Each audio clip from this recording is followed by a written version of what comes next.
Hi, it's time for Street Talk, your voice and your views on the issues in the news. Young men in Iran have been celebrating one of Persia's most ancient traditions, bonfire jumping competitions.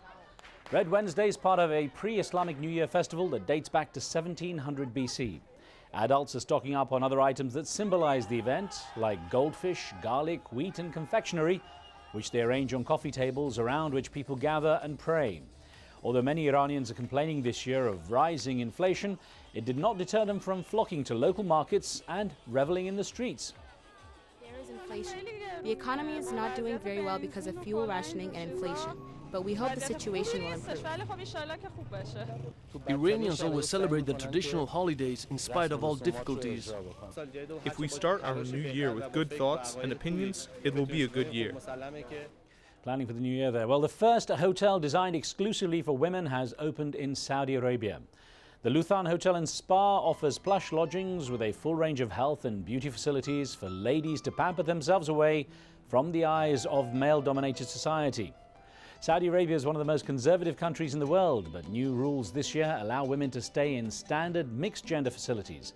Unfortunately, family values mean few have been able to make use of their newfound freedom until now. Richard in Australia thinks the separation of men and women in Muslim culture is influenced by their separation in the mosque. The main result is the ingrained sense of difference in Middle Eastern society. Having said this, the practice of division is centuries old and the society has managed to evolve accordingly. Hazim in Egypt thinks reform has to start from religious rituals. Since Muslims are encouraged to pray 5 times a day in mosques or a group, it's no wonder segregation has become the norm in the Islamic world. Carl in South Africa sees the segregation as a way to maintain old values and morals.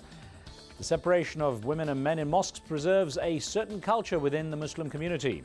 It erases the steps that have been taken by feminist movements to ensure equality and progress for women.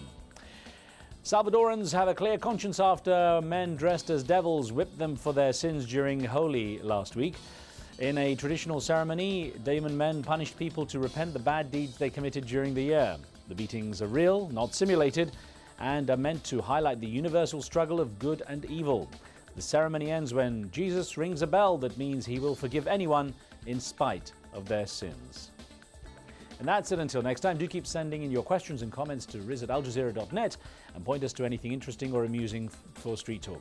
Remember, what you see here isn't necessarily the view of Al Jazeera, and some of the content's been edited, but for time and space reasons only.